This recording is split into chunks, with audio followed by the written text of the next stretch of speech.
Hi everyone and welcome back to another Mixed Media Tuesday, and today I have a super fun project for you. So I'm playing with this ephemera pack, which actually gives you lots of pages that you can put together, all with a vintage look and feel. You will find that some have ledgers or dictionary or newspaper designs, and the back is pretty much empty, but it still gives that look and feel of a vintage page. There are different sizes, as you can see, longer, shorter, and you will find the same design twice. So that's what I'm doing. I'm just separating so that I can put together a little booklet that doesn't have any identical pages. Now you can definitely put together something similar with what I'm doing today with this ephemera pack, with what scraps you have at home or with any background papers. But the fun part about these is that they are quite thick, so normally vintage pages are not as thick, which is going to allow me to use sprays or acrylic paints on top with no issues at all. So here I'm just going to use my scoring board and I'm just going to score at the center all the pages, making it really easy to put the booklet together. And of course you don't have to be very particular as you score them. You can definitely use just your fingers to score them in half. After all, this is going to give a look and feel of a junk journal, having all those pages in different sizes. So nothing has to be perfect here. Now I'm just going to insert one inside the other. I'm trying to kind of interchange the sizes and the color, because some of them are darker, some of them are lighter. And this is going to end up giving me a junk journal booklet that you can use either for art journaling. You can definitely use it as a travel journal or as a daily journal where you can write your thoughts or even stick your photos. But since I know what I love to do, I will be using it as a mini art journal booklet. So you will see me filling up the pages, mainly sharing little shorts probably. So I'm going to show you today how I'm going to put this together, how I'm going to make the cover and a couple of pages inside. So of course there are many different ways that you can put the pages together. I'm just going to sew them together and I'm using my poke tool to create 3 holes. I'm not measuring anything. Again, this is going to have a junk journal look and feel. Nothing has to be perfect. So now I have a needle and a thread. The thread, by the way, is a waxed one, and I'm just going to go up and down on my holes. Again, it's only 3 of them, and then tie a knot at the center. I'm starting from the inside, and you will see that if you go up and down and back again, you'll end up in the middle where you can tie your knot. And yes, I agree, my thread is way too long. I shouldn't have cut out that much, but anyway, bear with me. You can, I'm just going to do a double knot at the center. You can definitely do a bow or whatever you feel like doing. I just find that using that waxed thread, it really holds very well. Now you will find that just because we have enough pages inside, it kind of wants to stay open. As you work through it, you will also add lots of things inside, so it is going to be quite thick and bulky. So a good idea is to think of a closure. You can use a ribbon, there are many different ways. You can even use a magnetic closure if you like, or just tie a knot all around. I decided to go with elastic, so I'm going to use my Crop-A-Dile and some elastic at the back. I'm going to attach it there with a couple of eyelets so that I can use that to keep everything together. I need to make sure that this elastic is not very tight as I put it together, so that no matter how many things I'm going to stick inside, it is going to work just fine. And I want to be able to stick things even with a little bit of foam tape here and there, so I want it to be quite loose. So here is how I did the first hole, and now I'm measuring how long I need my elastic to be and how loose I want it to be, and then again I'm going to repeat the same process and just secure the elastic on the second hole. So that's my closure ready, and you can see how it is going to look. And it's not very tight, so I can add lots of things inside. Now I am going to show you how I'm going to decorate the cover, and usually for the cover of my journals I either do nothing or I keep things quite plain because I will be working inside those pages and I don't want to have any bulk on the outside. So I decided to go with a little bit of distress paint, and I'm just applying a little bit on the outside very lightly with water so that it's not going to cover what is underneath. I want to still see the beautiful design. I'm adding some splatters here and there, and by the way, this is speckled egg. So now let's have fun on the outside with some of my favorite steps for all my pages. I'm going to start with doing a little bit of stamping, and I have here again a stamp set from the same collection, Been There. I'm going to pick the map, the grid of the map, and I'm going to stamp in a couple of areas by using black archival ink.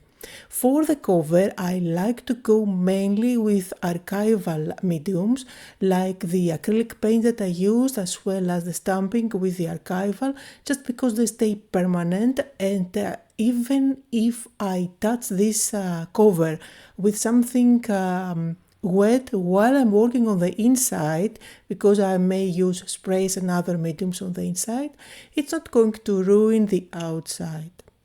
So again, I'm stamping, I'm mixing and matching different stamps, as you can see here, and I like to use different stamps so that I can create clusters out of stamping.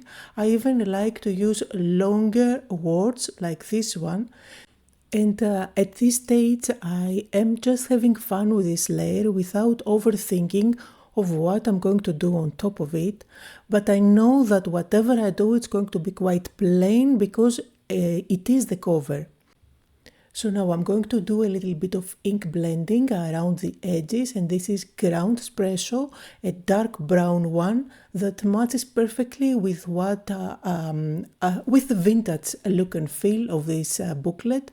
Now this is not going to be permanent, so if it touches something wet later on as I work inside, it might smudge or smear, so you need to keep that in mind.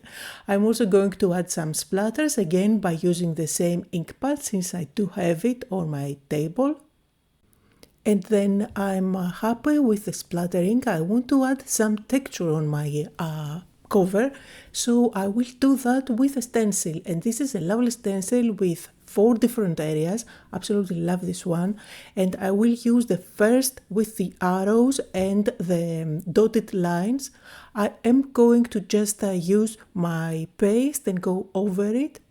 I am adding texture without adding bulk. Again, my main focus here is not to add anything bulky on the cover so that I can work on the inside pages with no issues at all.